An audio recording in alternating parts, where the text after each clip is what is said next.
Hi മക്കൾസ്, ഇത് നിങ്ങളുടെ സ്വന്തം ഫാസിൽ സർ. എടാ, നിങ്ങൾ തമ്പ് ശ്രദ്ധിച്ചിട്ടുണ്ടാവും. അതായത് ഇനി മുതൽ ഗ്രേഡ് അല്ല മാർക്കാണ്. എന്താ സാറേ ഗ്രേഡ് അല്ല മാർക്കാണ്? എന്താ ഞങ്ങൾക്ക് മനസ്സിലായില്ല, മനസ്സിലാക്കി തരടാ. എടാ, അതായത് നിങ്ങൾ ഇത്രയും കാലം പരീക്ഷ എഴുതിയപ്പോൾ നിങ്ങളിപ്പോൾ 1 മുതൽ 7ാം ക്ലാസ് വരെ പഠിച്ച് ഇപ്പോൾ നിങ്ങൾ 8ാം ക്ലാസ്സിലേക്ക് എത്തി. അപ്പോൾ ഇത്രയും കാലം നിങ്ങൾ പരീക്ഷ എഴുതിയപ്പോൾ നിങ്ങളുടെ ക്വസ്റ്റ്യൻ പേപ്പറൊക്കെ ഗ്രേഡ് ബേസ് ക്വസ്റ്റ്യൻ പേപ്പർ ആയിരുന്നു. അതെന്താ സാറേ ഗ്രേഡ് ബേസ് ക്വസ്റ്റ്യൻ പേപ്പർ? ഞങ്ങൾക്ക് പൂർണ്ണമായിട്ടും മനസ്സിലായില്ല സാർ. എടാ, ഇതാ കാണിച്ചു തരാം, ഞാൻ കാണിച്ചു തരാം. എടാ, ഇത് നിങ്ങളൊരു 7ാം ക്ലാസ്സിലെ ക്വസ്റ്റ്യൻ പേപ്പറാണ്. 7ാം ക്ലാസ്സിലെ ഇംഗ്ലീഷിൻ്റെ ക്വസ്റ്റ്യൻ പേപ്പറാണ്. ഈ ക്വസ്റ്റ്യൻ പേപ്പറിൻ്റെ ഇതാ ഈ മൂലയിലൊന്ന് ശ്രദ്ധിച്ച് നോക്ക്. ഇവിടെ ടൈം 2 hours, 2 മണിക്കൂറിൻ്റെ പരീക്ഷയാണ്. Time 2 hour. വേറെ എന്തെങ്കിലും അവിടെ ഉണ്ടോ? പിന്നെ ഒരു 708 ഉണ്ട്, അത് ക്വസ്റ്റ്യൻ പേപ്പർ കൂടാ, അത് നിങ്ങൾ മെയിൻ ചെയ്യേണ്ട. ടൈം 2 hours, വേറെ ഒന്നുമില്ലല്ലോ. ദാറ്റ് മീൻസ് അതായത് 7ാം ക്ലാസ് വരെ നിങ്ങൾ പരീക്ഷ എഴുതിയപ്പോൾ പരീക്ഷ ഒരു 2-3 മണിക്കൂർ അല്ലെങ്കിൽ 1.5 മണിക്കൂറൊക്കെ ഉള്ള പരീക്ഷ ഉണ്ടാവും, 2 മണിക്കൂറുള്ള പരീക്ഷ ഉണ്ടാവും, 1.5 മണിക്കൂറുള്ള പരീക്ഷ ഉണ്ടാവും. പക്ഷേ പരീക്ഷയിൽ നിങ്ങൾക്ക് മാർക്ക് വരുമ്പോൾ നിങ്ങൾ ശ്രദ്ധിച്ചിട്ടുണ്ടാവും, എനിക്ക് എ ഗ്രേഡ് കിട്ടി, ചില ആൾക്കാർക്ക് ബി ഗ്രേഡ് കിട്ടി, ചില ആൾക്കാർക്ക് സി ഗ്രേഡ്, ചില ആൾക്കാർക്ക് ഡി ഗ്രേഡ് കിട്ടിയ ആളുകൾ തോൽക്കും, പോട്ടെ. അപ്പോൾ എന്താണ് അങ്ങനെ ഗ്രേഡ് വെച്ചിട്ടാണ് നിങ്ങളുടെ എന്ത് ചെയ്തത്, നിങ്ങൾക്ക് എന്താണ് വാല്യുവേഷൻ നടത്താം. നിങ്ങൾ ശ്രദ്ധിച്ചിട്ടുണ്ടാവും, നിങ്ങൾക്ക് ചില ആൾക്കാർക്ക് A+ ഒക്കെ ഉണ്ടാവും, ചില ആൾക്ക് A ഉണ്ടാവും, B ഉണ്ടാവും, അങ്ങനെ പല ഗ്രേഡും ഉണ്ടാവും. പക്ഷേ നിങ്ങൾ ശ്രദ്ധിക്കൂ ഇതാ ഇത് 8ാം ക്ലാസ്സിലെ സോഷ്യൽ സയൻസിൻ്റെ ക്വസ്റ്റ്യൻ പേപ്പറാണ്. 8ാം ക്ലാസ്സിലെ സോഷ്യൽ സയൻസിൻ്റെ ക്വസ്റ്റ്യൻ പേപ്പർ നോക്കടാ. ഇവിടെ നോക്കടാ, ടൈമിൻ്റെ താഴെ ടോട്ടൽ സ്കോർ 40 കണ്ടോ? ടോട്ടൽ സ്കോർ 40 കണ്ടോ? എന്നാൽ 7ാം ക്ലാസ്സിൻ്റെ ക്വസ്റ്റ്യൻ പേപ്പറിൻ്റെ അവിടെ നോക്കടാ, ടൈം 2 hours, അവിടെ സ്കോറൊന്നുമില്ല. അതാ ഞാൻ പറഞ്ഞത്, 8ാം ക്ലാസ് മുതൽ മാർക്ക് ബേസ്ഡ് ആണ് ക്വസ്റ്റ്യൻ പേപ്പർ. അതായത് 40 മാർക്കിൻ്റെ ഒരു പരീക്ഷയായിരിക്കും. 8ാം ക്ലാസ്സിലെ എല്ലാ സബ്ജക്റ്റും 40 മാർക്കിൻ്റെ പരീക്ഷയായിരിക്കും, ഒരു സബ്ജക്റ്റ് ഒഴികെ. അപ്പോൾ അതേതാ സബ്ജക്റ്റ് സാർ?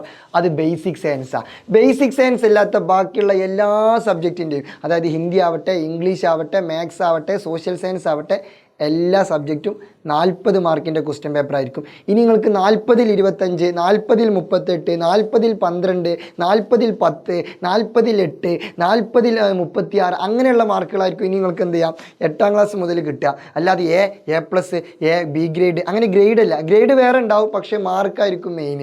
അപ്പോൾ നിങ്ങൾക്ക് ഭയങ്കര കോമ്പറ്റീഷൻ കൂടും. അതായത് ചില ആളുകൾക്ക് മുമ്പ് 40-ൽ ഒരു 35 മാർക്ക് കിട്ടിയ ആളുകൾക്കും 40-ൽ 40 മാർക്ക് കിട്ടിയ ആളുകൾക്കും A ഗ്രേഡാണ്. അപ്പോൾ ആർക്കൊക്കെ എത്ര മാർക്ക് കിട്ടി നമുക്ക് അറിയാൻ പറ്റില്ല. പക്ഷേ ഇനി മുതൽ അങ്ങനെയല്ല, 40-ൽ 35 മാർക്കുള്ളവനും A ഗ്രേഡാണ്, 40 മാർക്കുള്ളവനും A ഗ്രേഡാണ്. പക്ഷേ അവിടെ എന്താണ്, ചില ആളുകൾക്ക് 40-ഉം ചില ആളുകൾക്ക് 35-ആണ്. അപ്പോൾ നമുക്ക് സെപ്പറേറ്റ് എന്ത് ചെയ്യാൻ പറ്റും, തിരിച്ചറിയാൻ പറ്റും ആരാണ്, ഹൂ ഈസ് ദ നമ്പർ 1 മിടുക്കൻ എന്നുള്ളത് നമുക്ക് കറക്റ്റ് മനസ്സിലാവാൻ പറ്റും. അപ്പോൾ ഞാൻ നേരത്തെ പറഞ്ഞു, എല്ലാ ക്വസ്റ്റ്യൻ പേപ്പറും 40 മാർക്കിനാണ് സെറ്റ് ചെയ്തിട്ടുണ്ടാവുക. 1.5 മണിക്കൂറിൻ്റെ പരീക്ഷയായിരിക്കും. 1.5 മണിക്കൂറിൻ്റെ ഇംഗ്ലീഷൊക്കെ ഇനി 1.5 മണിക്കൂറിൻ്റെ പരീക്ഷയായിരിക്കും 40 മാർക്കിന്. പക്ഷേ ബേസിക് സയൻസ് മാത്രം 60 മാർക്കിനായിരിക്കും. 60 മാർക്കിനോ? അതെന്താ ബേസിക് സയൻസ് 60 മാർക്കിനാവാൻ കാരണമുണ്ട്. കാരണം എന്താണെന്ന് ചോദിച്ചാൽ, നിങ്ങൾ 7ാം ക്ലാസ് വരെ ബേസിക് സയൻസ് എന്ന് പറഞ്ഞ ഒരു ഒറ്റ സബ്ജക്റ്റാണ് പഠിച്ചിരുന്നത്. പക്ഷേ 8ാം ക്ലാസ് മുതൽ ബേസിക് സയൻസിനെ 3 ഡിവിഷൻ ആക്കും. എത്ര ഡിവിഷൻ? 3 ഡിവിഷൻ. അത് ഏതൊക്കെ എന്നുള്ളത് അറിയണ്ടേ? ഒന്ന് ഇതാ പിടിച്ചോ. ഒന്ന് ബേസിക് സയൻസിൻ്റെ ഫസ്റ്റ് ഡിവിഷൻ ഫിസിക്സ്, ഭൗതിക ശാസ്ത്രം.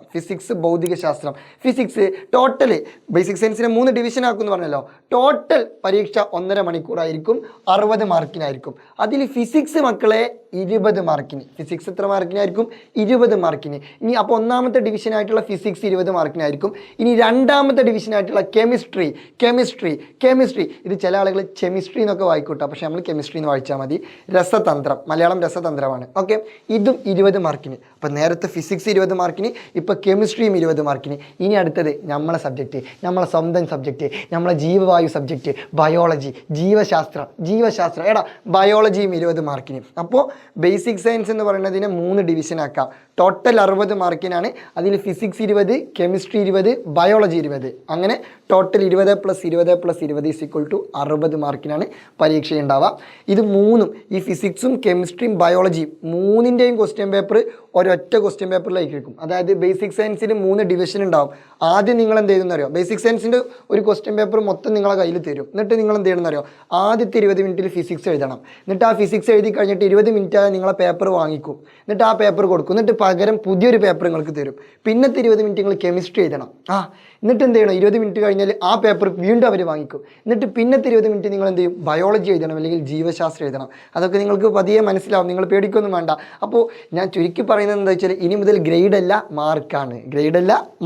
ഓക്കെ, അപ്പോൾ നിങ്ങൾക്കൊരു കൺഫ്യൂഷൻ ഉണ്ടാവും, സാർ ഗ്രേഡ് അല്ലല്ലോ മാർക്കല്ല, അപ്പോൾ ഓരോ മാർക്കും വിലപ്പെട്ടതല്ല.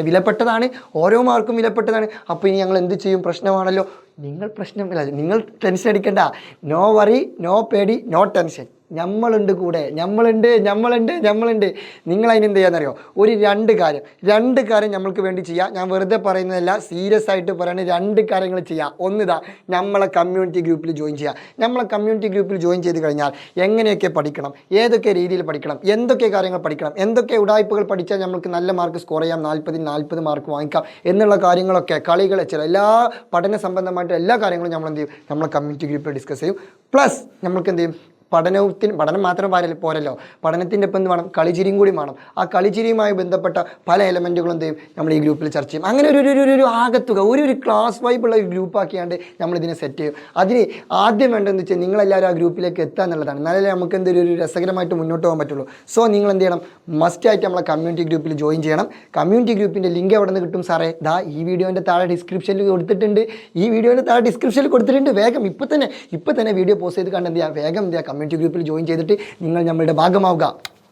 പിന്നെ അടുത്തത്, ഇത് നമ്മളെ ചാനലൊന്ന് സബ്സ്ക്രൈബ് ചെയ്യുക. ഇതാട്ടെ നമ്മളെ ഫാക്കൽറ്റീസ്, ക്ലാസ് എടുക്കുന്ന ഫാക്കൽറ്റീസ്, ഇവിടെ സുന്ദരനായിട്ടുള്ള ഞാനുണ്ട്, വേറെയും കുറേ ആളുകളുണ്ട്. പോട്ടെ, അപ്പോൾ സബ്സ്ക്രൈബ് എജുപോഡ് ക്ലാസ് 8 യൂട്യൂബ് ചാനൽ. അതും കൂടി എന്ത് ചെയ്യുക, ഈ വീഡിയോൻ്റെ താഴെ ഒരു സബ്സ്ക്രൈബ് ബട്ടൺ ഉണ്ടാവുമല്ലോ, അതും ജസ്റ്റ് ഒന്ന് എന്ത് ചെയ്യുക, ക്ലിക്ക് ചെയ്യുക. സോ എല്ലാവർക്കും നല്ല മാർക്ക് ഉണ്ടാവട്ടെ എന്ന് ആശംസിക്കുന്നു. നമ്മളെന്ത് ചെയ്യും, അടുത്ത അധ്യയന വർഷം നമ്മളുടേതാക്കും. So good bye.